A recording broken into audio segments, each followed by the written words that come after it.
And Gary VanCour, who is the town historian for Beekmantown, joins us. Welcome, it's good to see you. Same here, Tom. You were one of the speakers at the ceremony this past weekend where the memorial for Major Clement Gosselin was unveiled. A dedication, a ceremony the town has been planning for a couple, 2-3 years now. Well, as I said in my comments that day, about 3 years ago, at the time we were thinking about our bicentennial for the town of Beekmantown, which would have been 2020. We thought, well, this would be a nice thing to have as one of the events of the bicentennial. So we started thinking in those terms and what part of the year would be the best to do it. Now, I don't know if you heard, but that was 2020. And in March, things changed dramatically for all of us. So even though we had the kickoff, we weren't able to do most of the rest of the things. And also, since most of these folks were coming from Canada, you and I know that the border was not the easiest to get back and forth for a very long time. So it's been one of those things that we've had sitting on the back burner and waiting until COVID and the border allowed us to do something. I think a lot of people would be surprised to learn that a Revolutionary War hero is buried in the East Beekmantown Cemetery. The East Beekmantown Cemetery has Revolutionary War soldiers buried there, but not of the prominence, I guess, of Clement Gosselin. And to be very honest with you, I wasn't even aware of this individual until I got the phone calls from Jacques Gosselin in Quebec and John Gosselin in Idaho. It's a really fascinating story. In history, it's set in a time that the French Canadians were not enamored by the British.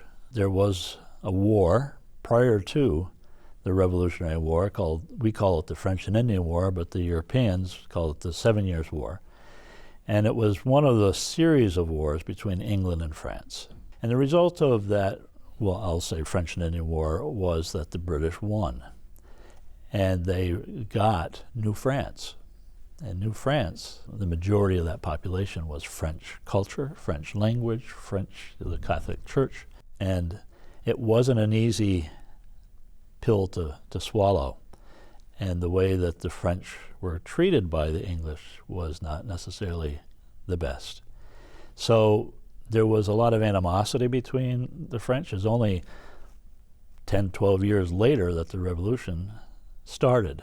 So you'll understand a little bit why there were so many French Canadians that were willing to take the risk and join the American forces. Clement Gosselin was one of those. One of the first things that happened with the Revolutionary War was the Americans were trying to lure French Canada to join the colonies in their quest. And it was commonly believed, right straight through till the War of 1812, which is another generation later, but it was commonly believed that all we had to do is help the French Canadians get rid of the burden of the British rule, and they would join us. But, you know, we still are learning that lesson that when you start invading somebody else's land, that all of a sudden those warm, fuzzy feelings sometimes disappear, and they don't look at you as liberators, but as conquerors. We had some campaigns into Quebec. One of them was Benedict Arnold, and he went up through Maine to Quebec City, and he and others that went from Montreal in that direction joined forces. It was late October, winter, December time, and anybody who knows anything about winter campaigns, just trying to feed people, keep them from freezing, disease. But a lot of the people supported the Americans. We know that Arnold was there, and we know that Gosselin was there, and there's people believe that the two even perhaps met and later on became friends. So when Arnold had to retreat to Montreal, and where a good deal of his army died of the smallpox and things like that, there was, by 1776, a large contingent that joined Washington's Continental Army.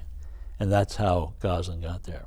But you have to understand that decision, if you're on the wrong side, would be viewed as treason from the British.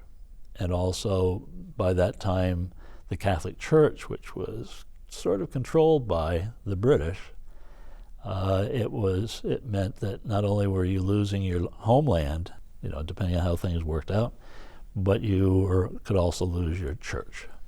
And that's what happened to Gosselin. After the war was over, he was viewed as a traitor to Canada and not allowed. So he was excommunicated. And he was excommunicated. So that was a double whammy. And when he joined the Continental Army, he then had a few missions going back into Quebec to try to gather intelligence. As a spy, yeah. And who better than a native? The lay of the land and the language and the people, and there was still a lot of sympathy for the American cause. You got a Clement Gosselin who has joined the Army and is acting as a spy and going directly to Washington, George Washington, and sort of like the old Mission Impossible. If you are caught, we'll deny that we have any. We can't do anything for you. But he did it, and he ended up in Yorktown with Washington, and Yorktown is considered to be the final major battle of the Revolutionary War. So here Gosselin was with him in Yorktown, and Gosselin was wounded seriously. And then the war was over. And when the war was over, the Continental Army, now the United States Army, wasn't able to pay people. So what they did was give land grants, and you got a grant based on your rank. So therefore Clement Gosselin got a sizable tract of land on what is now Pointe-à-Rush and Beekmantown, and I think it maybe even went into Chazy a little bit. For his service, he was given the land. That's where he lived after the war and where he died. Yeah. Any family still living in the area in Beekmantown? Well, there's a lot of Gosselins in the area. Now, whether they're direct or not, a good share of the people of this area have roots in French Canada. His great-great-great-great-grandson, John Conrad, was at the ceremony. And did he and other family members, other descendants, did they for a number of years try to get this recognition for Clement? It sounds like they've been working on this for a while. Just last spring, they had a similar dedication at Saint-Famille, which is on the island in the St. Lawrence right by Quebec City. And that's where Clement was born? Yeah. And as we saw from the ceremony, you had a number of dignitaries and political leaders from Canada coming down. He in Canada is well known and revered by many people. Well, at least on that island. There is a documentary on Clement Gosselin in Quebec. You can watch it on YouTube. It is in French, but it does have English subtitles, and we'll include a link to that on our website if folks would like to go watch that. And Gary VanCour, we want to thank you for taking the time to come in and be with us today. Well, thank you for having me, and thank you for spreading the word about Clement Gosselin.